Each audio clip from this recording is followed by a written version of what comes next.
I'm Gold Derby News and Features editor Ray Richmond, and I'm welcoming the two-time Emmy-winning Hacks director, Lucia Aniello, to our Gold Derby Meet the Emmy Nominees TV Directors panel. Lucia, you might have the greatest job in all of TV, co-running a show where you get to work with Gene Smart and Hannah Einbinder every day, not to mention your husband, Paul Vance. I know. I really am. I honestly, feel so lucky to get to make this show with Jen and Paul, my, co-creators and best friends and my husband. And yeah, with Jean and Hannah and our amazing cats, I really am the luckiest chicken in town.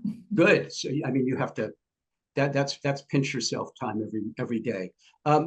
As something of a triple threat who writes, produces, and directs on the same comedy series, I'm wondering which of those duties is the most consistently challenging for you?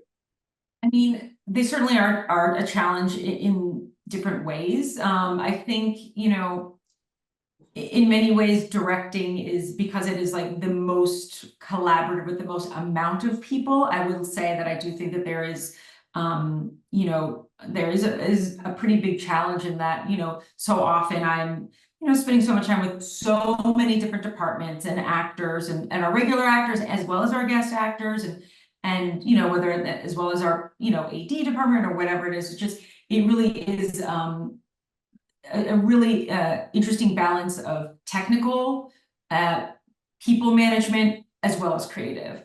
And so I do find that sometimes you have to be paying a little bit more attention to one thing to make the other thing better. So I might have to say, oh, you know what, let's prioritize.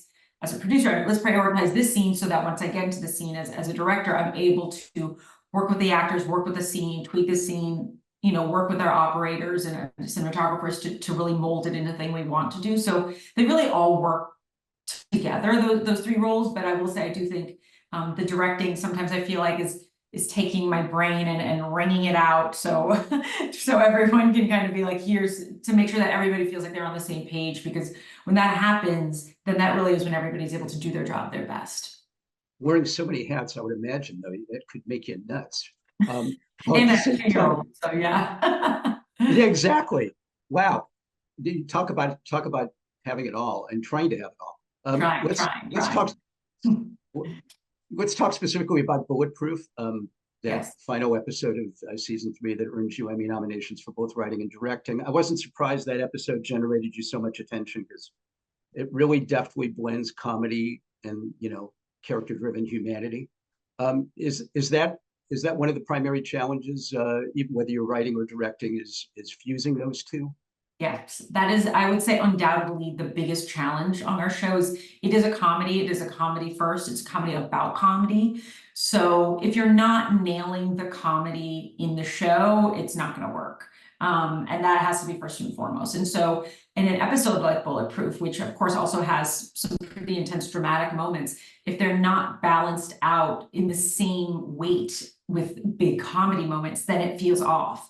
And because we had such bigger dramatic moments, especially in the last 10 minutes or so in the episode, that meant the rest of the episode had to have really fun, light moments like Paul and Meg's airplane scene, for example, some really laugh out loud scenes to help you feel like you're getting the right balance overall of the show.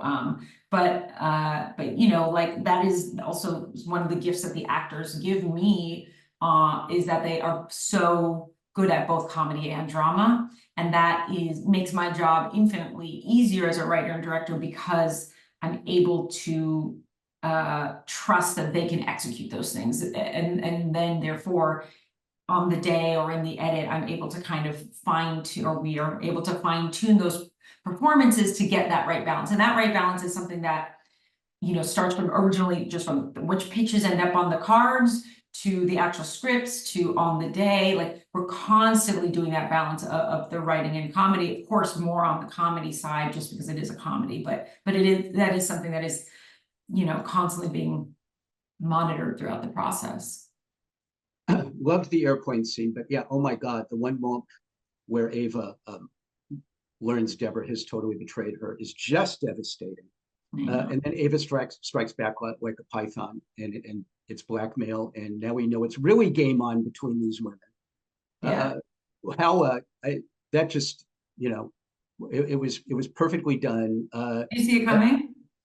What's that? Did you see that coming? Ava's No, turn. oh, I totally did not. I so didn't see it coming at the very, of course, we're spoiling everything for people that haven't seen this yet. But Guys, go see it. Pause the video. I did not see that coming. But I was struck, by how it became clear in that finale that their fighting demonstrated this complicated and some might say sick love for each other. We know that their adversarial mutual respect has now come to full flower, and it obviously opens a whole other door for you for season 4.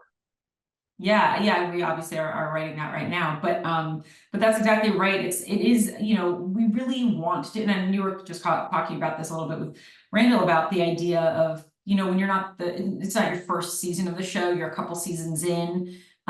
What does that feel like? And for us, similarly, like we want to make sure that every season feels distinct, different, like it builds on the last season. So it just doesn't feel like you're doing a retread. And I think that that's the way that you keep the audience excited, because they don't know what's going to happen next. You shift power dynamics, which also gives you so much to play with in a different way that feels like you haven't seen it before. And so for us, season 3, and especially culminating in Bulletproof, really felt like it was about power and the way that people give power and the way people take power. And for them, Deborah and Ava, their relationship is so built on their love of comedy, their language of comedy, and their love of comedy together, the way that they love writing together. And so when that complicated relationship kind of becomes less about the creativity and more about the power, and then it does flip the script. And so it does lead to what I hope is an even better 4th season than 3rd. Is it different directing actors who are delivering words you've personally written? And if the answer is no, that's okay too. Definitely. because I feel like there's a way that I'm so underneath the script that then if the actor wants to talk about motivation or how did you imagine this, or what do you think about this moment, I'm able to talk about it with such confidence because I'm from the inside of it, versus the times, and I have, on occasion directed things that I haven't written, and I still, usually in some way part of the process of creating that, but not necessarily the writer of it. And it can be a little bit more interpretation, which could be completely right based on what the original author was considering, or it could be slightly different interpretation, which also can lead to really beautiful things. But for me, it really is helpful to be able to say with complete certainty, this is how it was visualized. And that I think does help the actor feel more taken care of and feel like they have like such a distinct North Star, because you're like, this is how I was thinking it. And of course, I'm always so open to different thoughts and ideas of the actors. And Jean and I talk about this kind of stuff a lot. She's like, oh, I was thinking it this way. And so sometimes I'll say, well, you know what, if that's how you feel like it's funniest, then it will be funnier coming out of your mouth that way. Because, for me to say this is exactly, I don't really do like, here's how I wanted it to sound like this or whatever. I don't do that to the genius that is Jean Smart. But sometimes there are certain tonalities to dialogue that are just in our minds as we write. So, and sometimes there aren't. Sometimes if she says, I feel like this is the way I want to deliver it, then it is the right choice, because she, especially when she's doing the comedy on the show, she needs to feel comfortable in her skin and how she feels something would be delivered, because that will feel the most real to the audience. And the more real that Deborah Vance feels, the better, everything works. We're hanging a hat on that in a big way, and she really delivers. But as the director, you can't be frustrated having the writer on the set. No, it's nice that Paul and Jen and I get to be on set all day, every day, because so often we just huddle together and have our quick conversations and come back to the actors, and so we're very lucky. We're going to wrap things there. All 3 seasons of Hacks stream on Max. Hacks on Max. Hey, that sounds like the title of a Dr. Seuss book. Anyway, but I digress. Lucia Aniello, best of luck at the forthcoming Emmys in September. Thanks for joining us at Gold Derby. Thanks so much for having me. I loved it.